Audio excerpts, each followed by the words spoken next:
আমি তোমার বাসায় থাকবো না। ভাই ঠিক হইছেন, এর মতো বাড়িওয়ালার বাসায় আমিও থাকবো না। আমিও ছাড়ি দিলাম, আমি থাকবো না।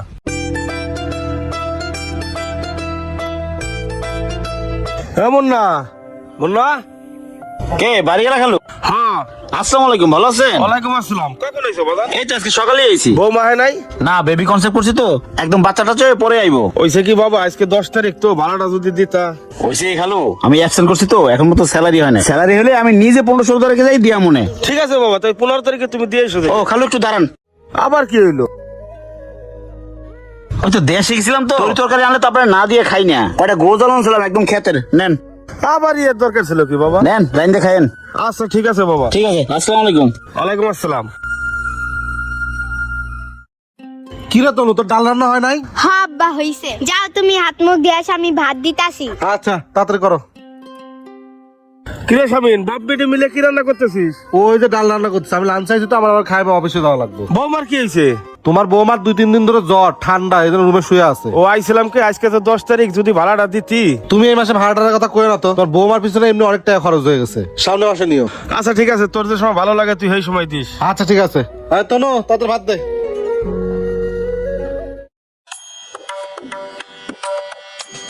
কিরে স্বামী, তুই বলে আমার সকাল থেকে খুঁজতেছি। ও ভাই এখানে একটা চা দিয়েন। হ্যাঁ তোমার খুঁজতেছি। শোনো, ওই যে আমি নতুন একটা ফ্যাক্টরিতে চাকরি নিছি, এই বাসা থেকে যাইতে আসতে অনেক দেরি হয়ে যায়। এখন চিন্তা করছি কি বাসাটা চেঞ্জ করুম, আর তোমার বাসাতে অনেক দিন থাকলাম। তুমি একটা কাজ করো, ভালো একটা ভাড়া দিয়ে দেখে রুমটা ভাড়া দিয়ে দিও। চা দিও না, দাঁড়াও। শোন স্বামীন, বাসা ছাড়বি ভালো কথা, কিন্তু আমার এখানে তো একটা নিয়ম আছে, 3 মাসের আগে তো বাসা ছাড়া যাবে না। আর এই যে ভাড়াটা বাবা 20 তারিখে দিয়ে দিস, আমার কারেন্ট বিল গ্যাস বিল দেওয়া লাগবে তো। চাচা তুমি আমার কিরকম খারাপ ব্যবহার করতেছো কেন?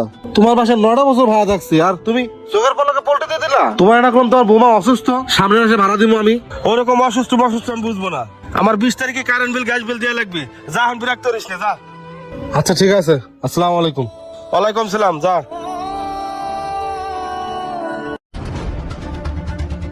ওই এদিকে আয়।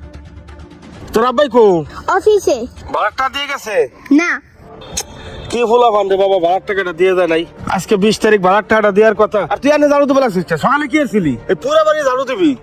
আপনি আমার লগে টন কাম আব্বার সাথে করতে পারেন না? কি বিয়া তো ফুলা ভান্ডে, মুই তোর করে একেবারে দিবি। ওই কাকা থামো। এই তুমি কি মানুষ না মানুষ? তুমি এতটুকু বাচ্চার গাদ দিতেছো, হ্যাঁ? ও ওই বেচার রুম ছেড়ে দিছে এর লেগে না? 7-8 বছর তোমার বাসায় থাকছে, তোমার 4 দোকানের যত বিল, তোমার এইটা সবকিছু পূরণ করছে। আজকে রুম ছেড়ে দিছে, আজকে সে ভালো না, তাই না? আমি তোমার বাসায় 5-6 বছর ধরে আছি, বাড়িতে একটা আলু আনলে একটা লাউ আনলে তোমার এনে খাওয়াইছি। আমি যদি আজকে বাসাটা ছেড়ে দিই, তাহলে তুমি আমার সাথে খারাপ ব্যবহার করবা, তাই না? শোনো, তুমি আমার রুম ভাড়া দিয়ে দিও, আমি তোমার বাসায় থাকবো না। ভাই ঠিক হইছেন, এর মতো বাড়িওয়ালার বাসায় আমিও থাকবো না। আমিও ছাড়ি দিলাম, আমি থাকবো না। এই শোন, তোর রুম ছাইড়ে দিবি, 3 মাস থেকে এরপরে রুম ছাড়বি। তোর মতন ভাড়াইটা আমার দরকার নাই, আমার রুম আছে, আমার ভাড়াইটার অভাব নাই। আরে শোন, তোর বাপ আসলে সন্ধ্যার সময় ভাড়া দিয়ে সর করবি, কারেন্ট ফুরাবি, গ্যাস ফুরাবি, বাড়িওয়ালার বুঝি খরচা বর্ষা নাই না? দেখছেন ভাই কিরকম খাটাস মানুষ। হ্যাঁ চলো। আমাদের আশেপাশে এরকম অনেক খারাপ বাড়িওয়ালা আছে, ভাড়াটিয়া বাসা ছাড়ার পরে তাদের সাথে এরকম খারাপ আচরণ করে থাকে। ভিডিওটি বেশি বেশি শেয়ার করে সবাইকে দেখার সুযোগ করে দিন। তো সবাই ভালো থাকুন, আসসালামু আলাইকুম।